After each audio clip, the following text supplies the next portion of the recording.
Hello, so I'm Stephen Aish and this is the birth of Chasing11. So what's that all about? Well, there's this fantastic little 4-lane running track behind me that the rugby club have kindly given me permission to use. It's 15 to 20 minutes from my house. The local professional sprint tracks and athletic centres are about 45-50, so that's a massive bonus. So who am I? Well, as I mentioned, I'm Stephen Aish. I am 44 years old from some angles.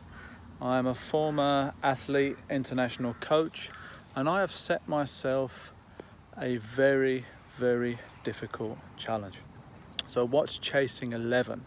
Chasing11 is my journey to become a world-class, potentially elite sprinter for my age group.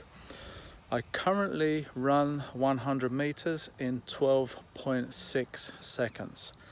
And as you may have guessed, Chasing11 is my journey to get that down to 11 seconds over the next 2 to 3 years and get the British record for my age group, which at the time will be in the 45 Masters category. And I think that's possibly my limit. I don't expect to be at the Olympics. I certainly don't expect to see a 10 at the start, who knows.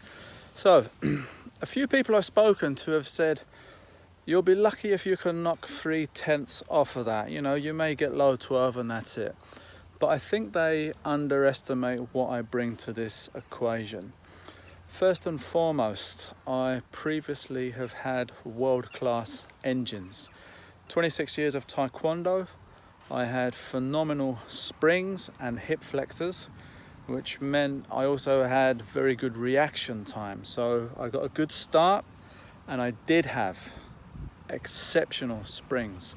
And I'm sure I can get most of that back. In terms of education, I have a degree in psychology.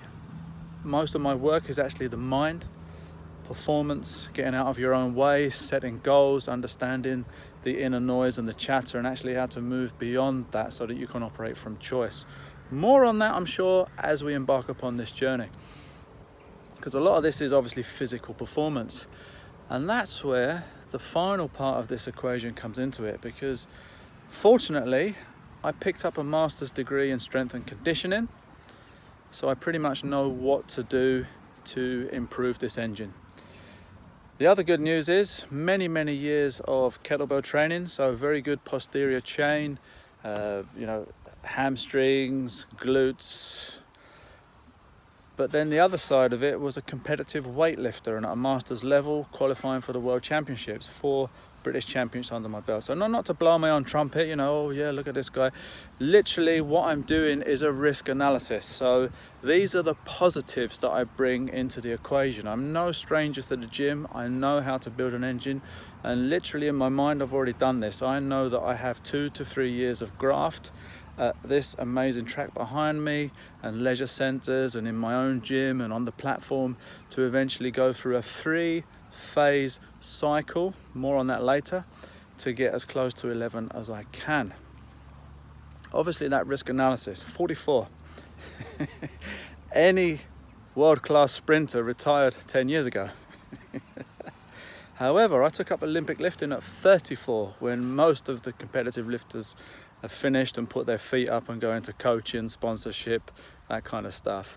And I still managed to qualify for the Worlds within 2 years, and I got 4 championships under my belt. I consider that indicative of what I am able to do. However, I am well aware that I certainly take a lot longer to recover than I used to.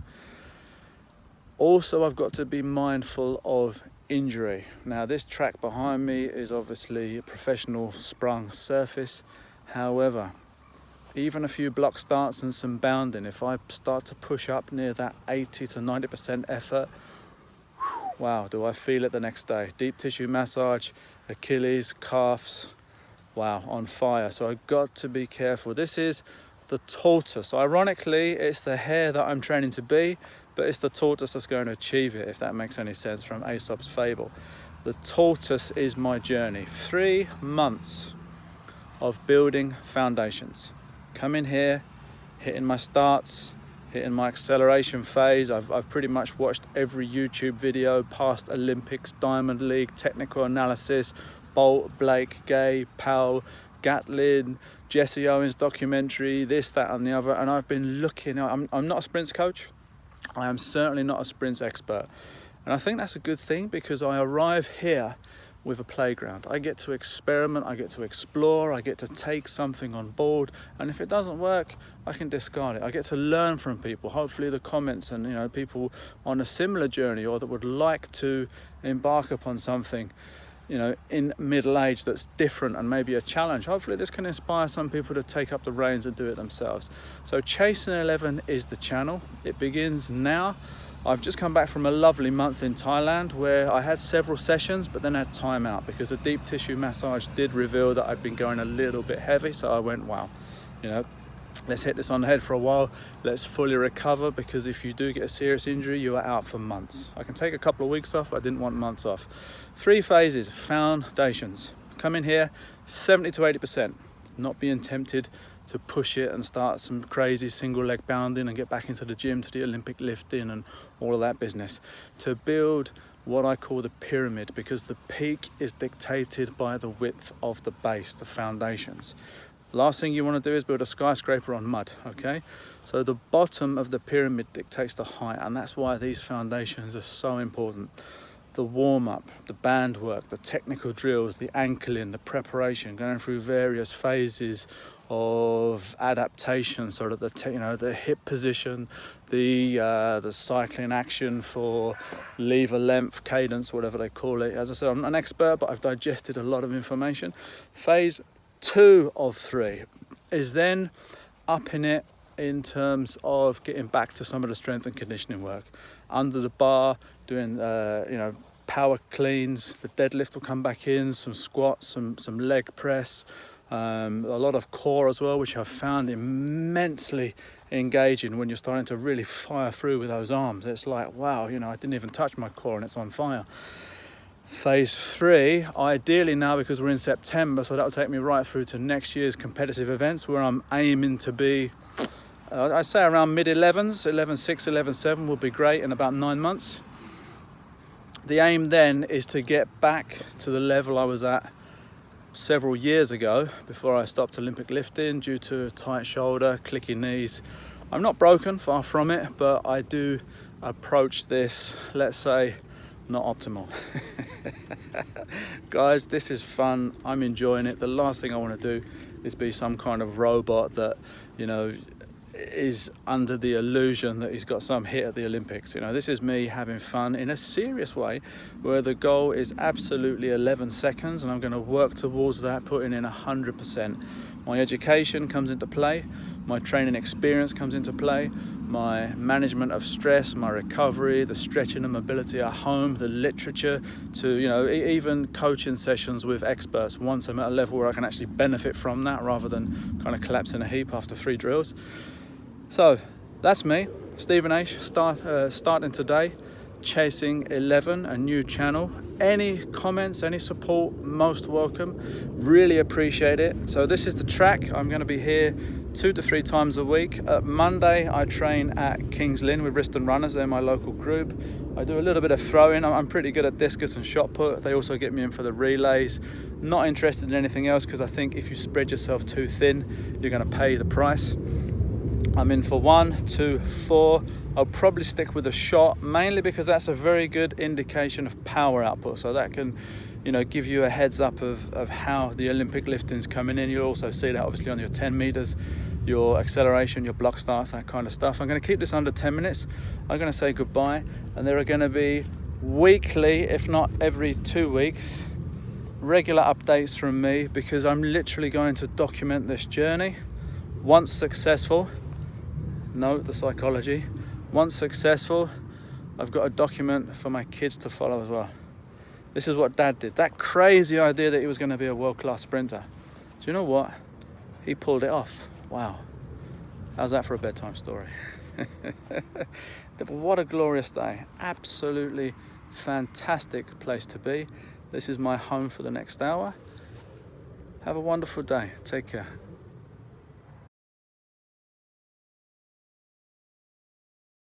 So a little insight into the training. I haven't got my blocks yet, so I'd be doing a 3-pointer. I'm a left leg drive, so what's going to happen here is my right foot will go first,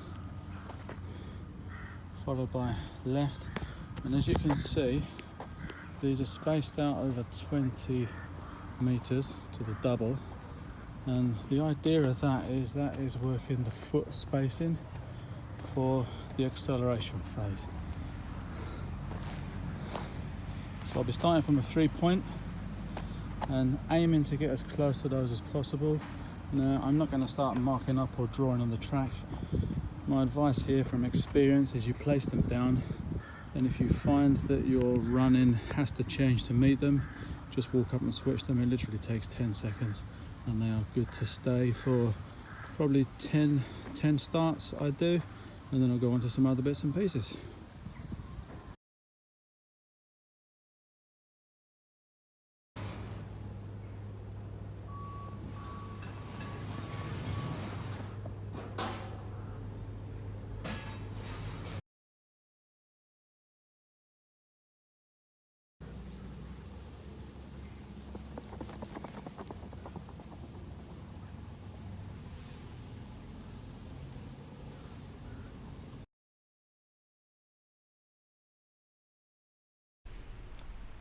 So this is the first time I've actually seen myself run, believe it or not, and a preliminary inspection tells me a few things.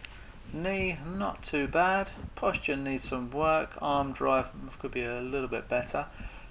Decent dorsiflexion, but the big one here is the heel is not coming anywhere near the backside. So, well, I am a beginner. This is the start of a journey, and I now have a template.